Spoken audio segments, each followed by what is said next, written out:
Shalom, saudara-saudaraku yang terkasih dalam Tuhan Yesus Kristus. Puji Tuhan, jumpa lagi dengan saya, Pastor Yahya Iskandar, dalam serial video-video yang membahas kontroversi-kontroversi di seputar kematian hingga kenaikan Tuhan Yesus Kristus ke surga.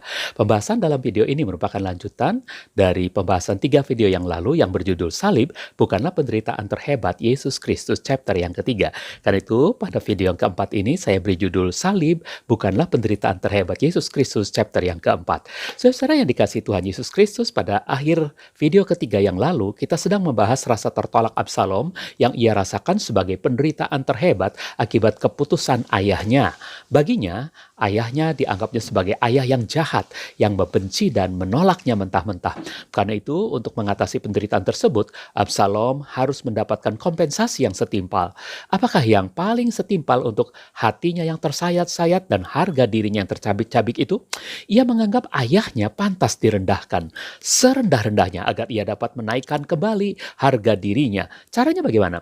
Tentu saja dengan kudeta. Absalom harus merampas tahta ayahnya, bahkan kalau perlu membunuh ayahnya. Itulah kemudian yang direncanakannya dengan diam-diam, lalu ketika ambisi dan sikap oportunisnya itu mendapatkan momentum yang tepat dengan tentara yang telah dihimpunnya, akhirnya ia melakukan kudeta menyingkirkan ayahnya, Raja Daud. Lihat gambar ini saudara, ini adalah lukisan Raja Daud ketika melarikan diri dari kejaran Absalom demi menghindari pertumpahan darah antara ayah dan anak. Sampai-sampai di tengah jalan, Daud dicemooh dan dinista oleh Simei yang berasal dari kaum keluarga Saul. Saudara yang dikasihi Tuhan, aneh memang. Begitu hebatnya kekuatan dari rasa tertolak Absalom, sehingga manifestasi negatifnya pun begitu hebat pula. Pantas saja jika banyak orang mengatakan bahwa rasa tertolak adalah sejenis penderitaan yang paling top, yang membuat seseorang mengalami desperate yang luar biasa, yang kemudian diproyeksikan pada hal-hal yang sangat negatif seperti bunuh diri, membunuh orang lain, dan berbagai tindakan kriminal lainnya. Lihat gambar ini saudara, ini adalah gambaran betapa pilu dan sakit hatinya seorang anak yang tertolak karena perlakuan ayahnya. Trauma ini akan dibawanya seumur hidup dan akan diproyeksikannya pada sikap dan tingkah laku negatifnya di masa datang, kecuali terjadi pemulihan atas dirinya. Sebagai bukti, banyak di antara mantan narapidana yang akhirnya menjadi orang yang semakin jahat. Mengapa?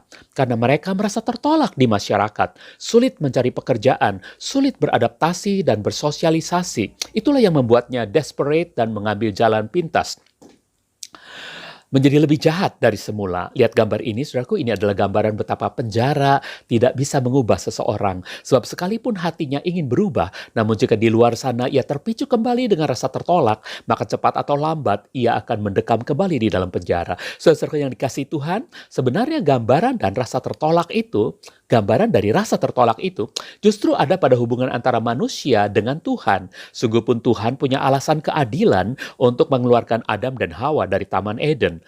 Tetap saja, kebanyakan keturunan Adam dan Hawa yang tidak memahami firman Tuhan, mereka marah kepada Tuhan. Mereka menuding Tuhan itu tidak ada, atau Tuhan itu mati. Mereka berseloroh kalau Tuhan itu ada, kalau Tuhan itu Maha Kasih, mengapa ada penderitaan di dunia ini?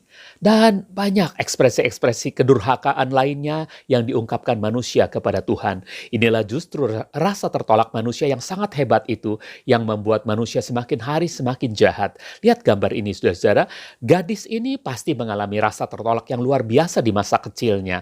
Apakah karena diperkosa oleh ayahnya, atau dilecehkan dan dibuli oleh siapapun, atau ia adalah seorang anak yang dibuang sejak masa bayinya, namun tidak dipelihara dengan penuh kasih oleh orang tua angkatnya. Saudaraku, rasa tertolak sehebat itulah rupanya yang sedang ditanggung oleh Tuhan kita, Yesus Kristus, bagi kita manusia.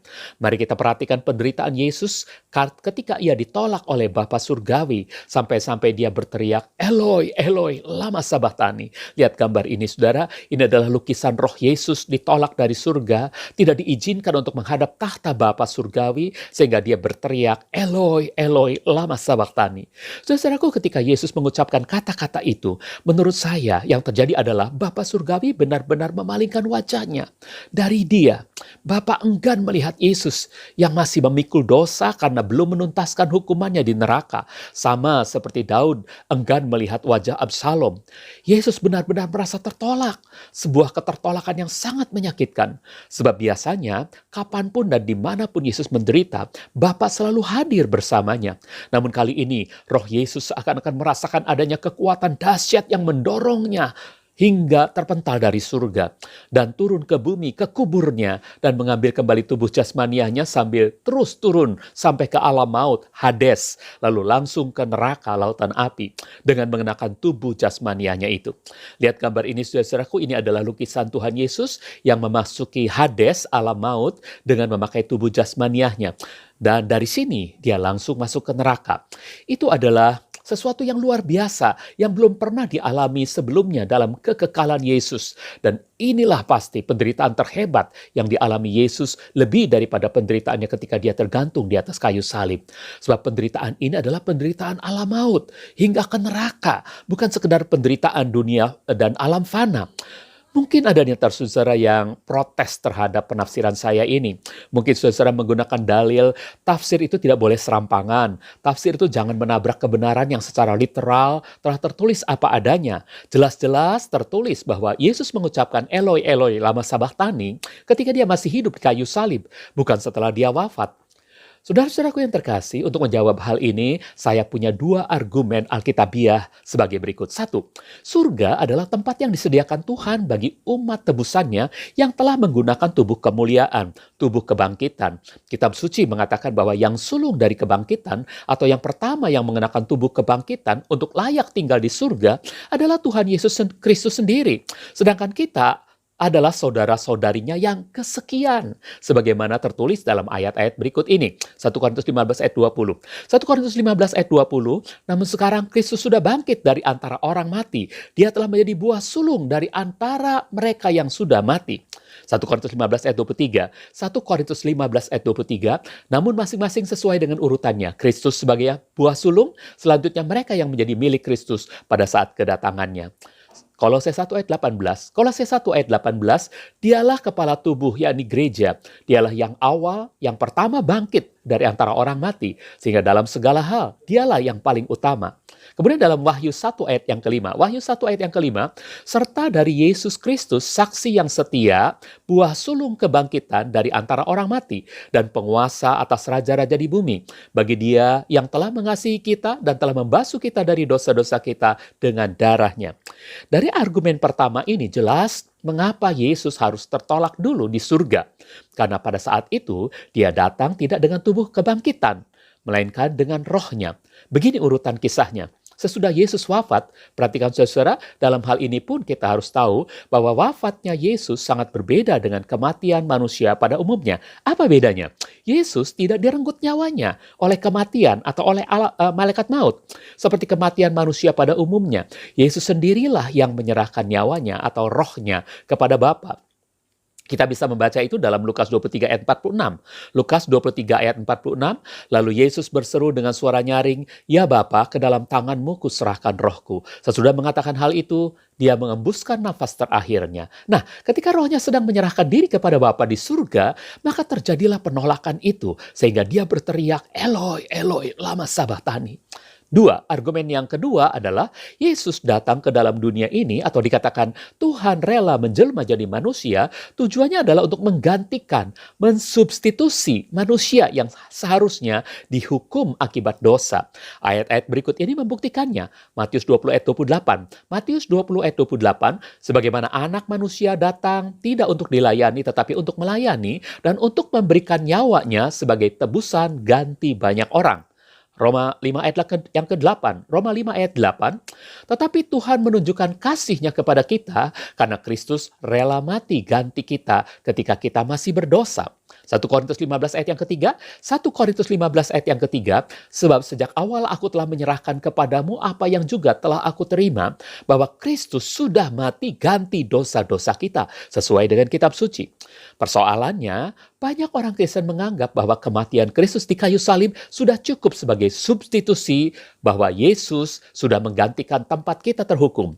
Padahal salib adalah hukuman yang dijatuhkan oleh pengadilan duniawi, oleh Pilatus. Sementara pengadilan ilahi menentukan upah dosa adalah maut. Maksudnya, hukuman bagi orang berdosa karena konsekuensi dosanya adalah di dalam neraka atau di dalam lautan api.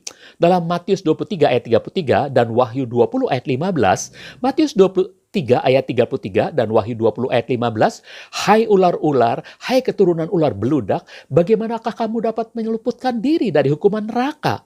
Jadi, jika seseorang namanya tidak didapati tertulis di dalam kitab kehidupan, maka ia dilemparkan ke dalam lautan api itu.